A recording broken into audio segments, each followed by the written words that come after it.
So how long does it take to buy a house in BC? A realistic week by week BC home buying timeline, 12 to 16 weeks from decision to keys, covering pre-approval, shopping, subject removal, and conveyancing. In this video, we're going to cover these main topics. The big picture, 12 to 16 weeks from decision to possession.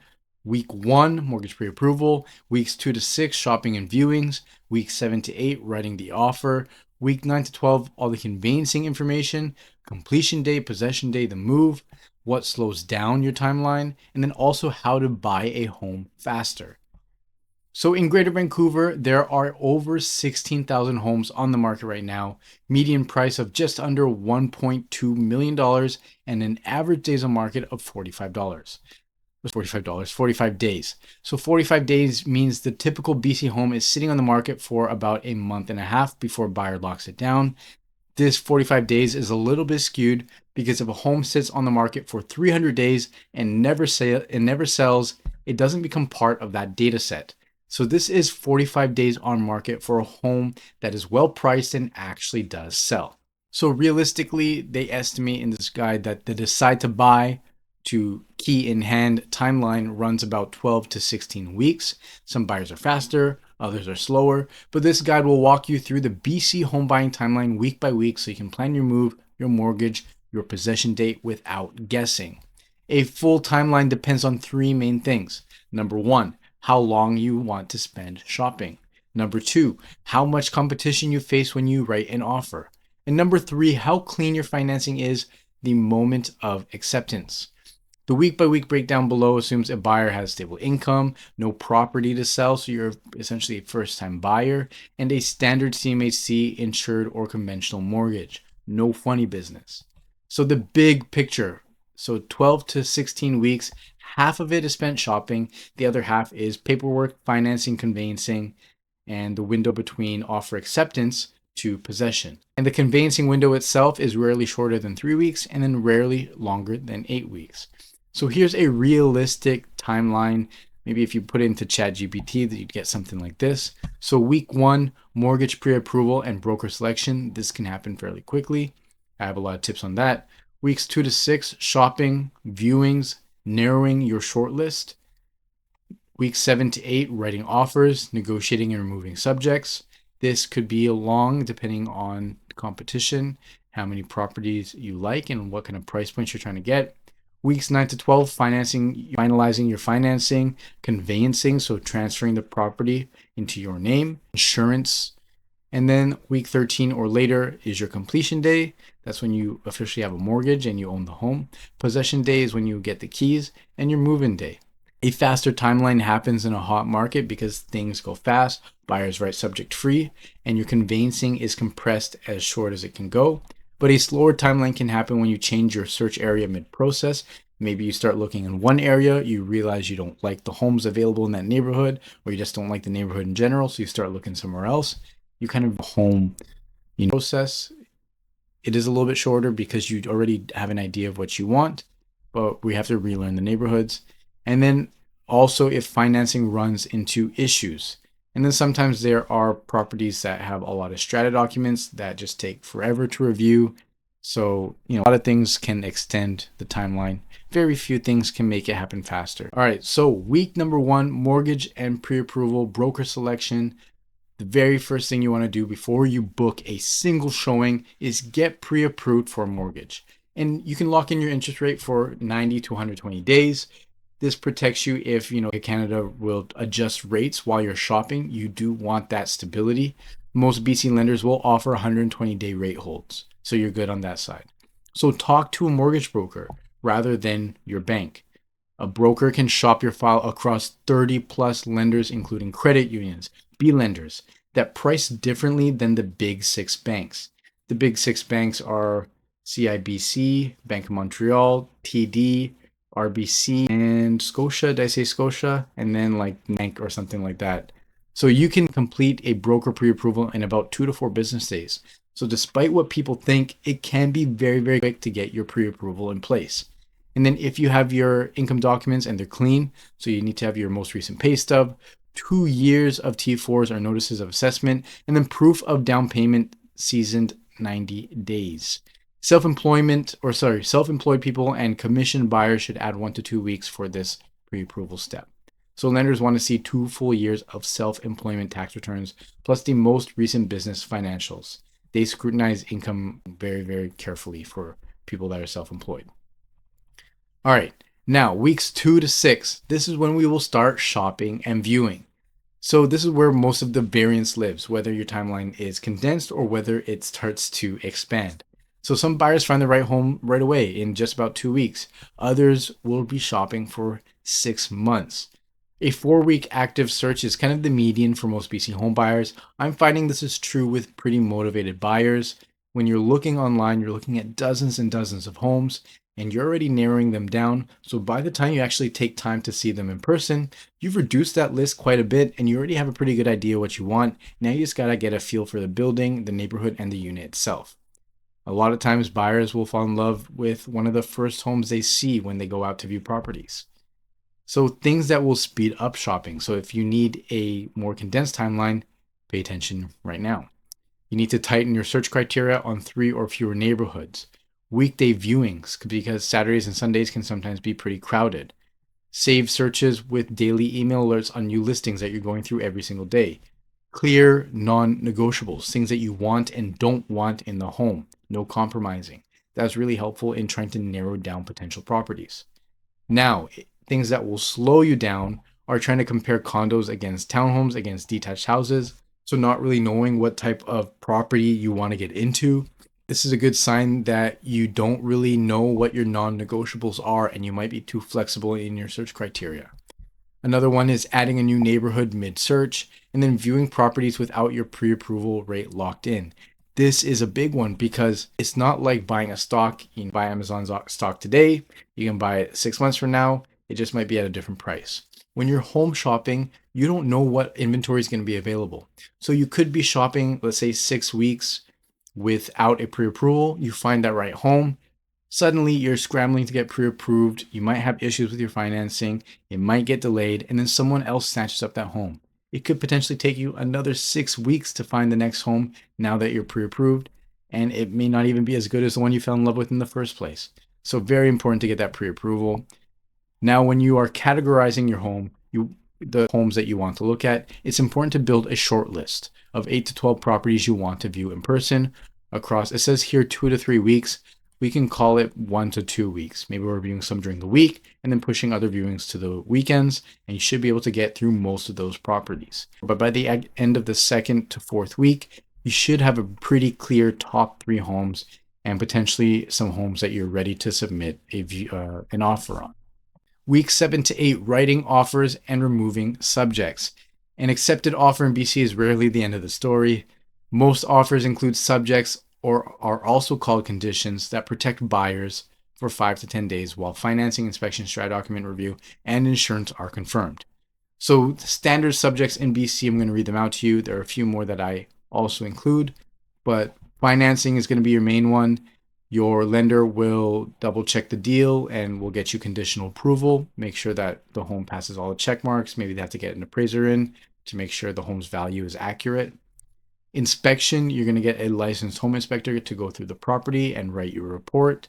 This is a good time to go back and renegotiate the offer if there's some major things, or potentially walk away from the offer if there's some major defects that you just can't deal with.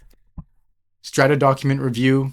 So this is a big one for condos and townhomes. You review the depreciation reports, meeting minutes, financials, bylaws, contingency reserve funds, all the documents. I used to be an engineer, so I review a ton of documents. I know them inside and out. We have a peer review process. We have an AI process to make sure nothing gets missed. And then subject to insurance. So pretty important in older buildings, especially when insurance is not guaranteed, insurability is not guaranteed. Maybe, flood, significant damage, maybe you're in a floodplain. These are all things that can affect insurance. If the thing has some structural issues, CMHC might not even cover insurance for it. So very important to make sure you can get insurance. And then this one is an optional one, a subject to sale. So sometimes if you're trying to buy another home, but you need the funds on the sale of your current home to, purchase, sometimes you need to sell the home and you want to lock up the property, that's what the subject to sale is for. We're going to buy this home only if we can sell ours. Usually subject to sale, you'll have about, a month to sell the home. And if the original buyers get an offer, they can bump you off. So they can say, hey, Wolvie, sorry, man, we got another offer on the home. So you have 2 days to remove this subject to sale, finalize your purchase, or we're just going to work with a new buyer. So that's how that works. The other two subjects that we include in our contracts is subject to reviewing and approving the PDS, the property disclosure statement. This is essentially a 6-page questionnaire on every aspect of the home that the sellers have to fill out if they've lived in the home. This way we can uncover, details that we wouldn't know by looking at it, but the sellers would know by living in the building for many years. Then the other one is just reviewing the title. So in BC, the title is what states who is the owner of the home, and then also what financial and legal charges are placed against the property. If you're going to be buying the title, which is like a piece of paper, you want to make sure that it's free and clear of any liens, charges, financial encumbrances, everything. So that's one thing that we always make sure of. Now, the important part here is subject removal day is all the conditions either get waived or trigger the buyer to walk away. So what this means is either we remove all the subjects and commit to the purchase of the home, or we walk away from the home, we don't remove subjects, and we move on and try to find something else. Maybe something came up in one of the conditions like financing, couldn't get insurance, or something came up during inspection. Once the subjects are removed, that is when deposit is paid. So we will go through everything, do all the financial checks, all the inspections, all the Shred document review, write all the offers. No money ever leaves your pocket as a buyer until you remove subjects and we've committed to the purchase and we've done all of our due diligence. For deposit, it is typically 5% of the purchase price. So you want to make sure that you have this liquid within, a week of subject removal. After this is paid, the deal is firm and binding. If you wanted to back out of the deal, which a lot of people always ask me, I don't think they intend to, but they always want to know what happens if they do. It will cost you at least the deposit you paid, but also expose you to get sued for damages, maybe loss of income, loss of rent, etc., etc. It opens up that door. There are the question of subject-free offers. So you don't have any of these conditions in your offer. As soon as you sign the dotted line and so do the sellers, it is a firm binding contract. Deposit is owed right away. These are really common in a hot market, especially here in Greater Vancouver. They also compress the time where you get your keys, usually from to 3 weeks. So things can move very, very quickly if you're writing subject-free offers. It carries some real legal risk, real financial risk. This should only be done with financing underwritten. You know your financing inside and out, and then inspection is potentially completed beforehand, or condition of the property. Essentially, you are accepting all the risk at this point. Before we move on to this, I've written so many cash offers and subject-free offers, especially when the market was hot.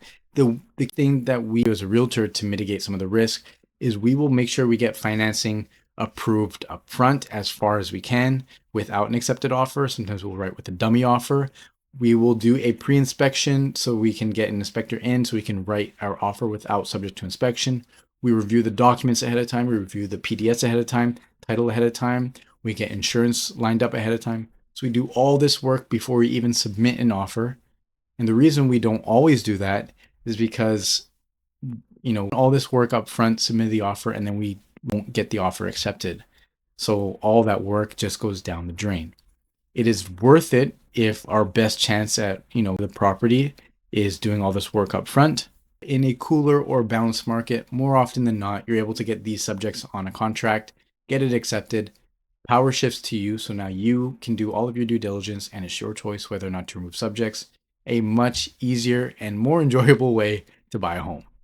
All right, weeks 9 through 12. The conveyancing window in BC is typically 3 to 8 weeks. So it could be as short as 3 weeks, as long as 8, 9, or 10 weeks I've even seen, months. But most offers that are accepted land between 4 to 6 weeks. So what happens in this window? Your lender will finance your mortgage. Your lawyer or your notary will handle the transfer of title, so making sure that you are the owner on title. Property transfer tax is calculated, so this is a big one. One of the biggest expenses that due on closing day. So that is 1% on the first 200,000 and 2% on the remainder. So on $1 million property, you're looking at about $18,000 in property transfer tax, which is quite a bit. This example here, they use almost 1.2 million. So right under 22K. So a really big expense. First time home buyers and newly built homes have some separate exemptions. So you want to be sure to check your exemptions. If you're purchasing under 800K for a first time home buyer, you're totally exempt from property transfer tax, which is a $14,000 bill. It's a huge amount of money. Now, your lender will not advance, home insurance is a big one because your lender will not advance funds without confirming your coverage. And then you want to have your final walkthrough typically be 24 to 48 hours before possession, so you can verify the property is in the condition you agreed upon. This is extremely important because if something wrong, let's say with your dishwasher, 2 days after you take ownership, it'll be harder to go back to the original owners and say that this is the condition it was when we took possession of it. So we always say once you take ownership of a property, cook something, clean something, wash something, and you're going to be good to go. And then if you look here at the article, I accidentally highlighted everything. So sorry about that. It's not that, and I know everything is important, but let's just kind of flow this together. So completion day, possession day, and move-in day. Completion day. So this is the day that money and title actually changes hands. So this is the day you actually become a homeowner. Possession day is when we get the keys and we celebrate, we pop champagne, typically 1 to 2 business days after completion. And then adjustment day is usually the same day as your possession day. So this is when property taxes and utilities are adjusted, prorated into your name. This paragraph just notes that there's usually a day gap between completion and possession day because it's a buffer, because registering sometimes title at land title's office takes a little bit of time. So you want to make sure that there's a full, that they can do their work and make sure you get possession of a home you actually own. Okay, so now what slows down the BC buying timeline? There are 5 things that will stretch it. Your appraisal coming low, so the bank thinks the home is not worth as much as your purchase price, so you're going to have to pay the difference. Strata document complications, which comes up all the time. Sometimes they're a mess and you have to be ready to walk away. Self-employment income verification. Self-employed peoples, my business owners, you got some extra time to get your financing sorted because it is much harder than when you have a regular job. You have pre-construction or assignment purchases, so sometimes completion can get delayed when it comes to pre-construction and assignments. And then court order sales, the court approval process, that is a whole other video, but sometimes that can get pushed back 48 weeks just to get into court. And let's say you don't even have probate for some estate sales, that can get pushed out months and months and months to get the will sorted with the law. So these are a few things that will extend your timeline. Now, if you need a tighter timeline, we'll keep it short and simple. Get pre-approved before you go out and see properties. Stay in one property type and narrow down to 2 or 3 neighborhoods. Use saved searches and email alerts. In what I use with my buyers, I love the collaboration center in our local MLS. You can approve, reject, or mark a property as possible. They're all categorized very evenly. You have a separate section for new listings, so you can stay very, very organized. Pre-order strata documents, which we can do as realtors, and then choose a 4-week completion window. 4 weeks is pretty typical, but it gets you in your home faster. So the bottom line, plan for 12 to 16 weeks from decision to possession in BC. Lock pre-approval in on week 1. Focus shopping on weeks 2 through 6. Make sure you're familiar with the CPS and all the conditions you need and how much time you need to do those things. Make sure you plan your move and keep things moving. Just keep in mind, if you start shopping in March, you'll probably get keys in June. And then if you start in September, you'll probably be moving in by Christmas. So some key things to keep in mind. Sometimes when you start and want to buy a home, it's not the exact time you're going to get into the home. Budget 16 weeks at least. If you have any questions, leave them in the comments. I'm answering any questions about buying a home and the timeline here in BC. And I'll catch you on the next video. Peace.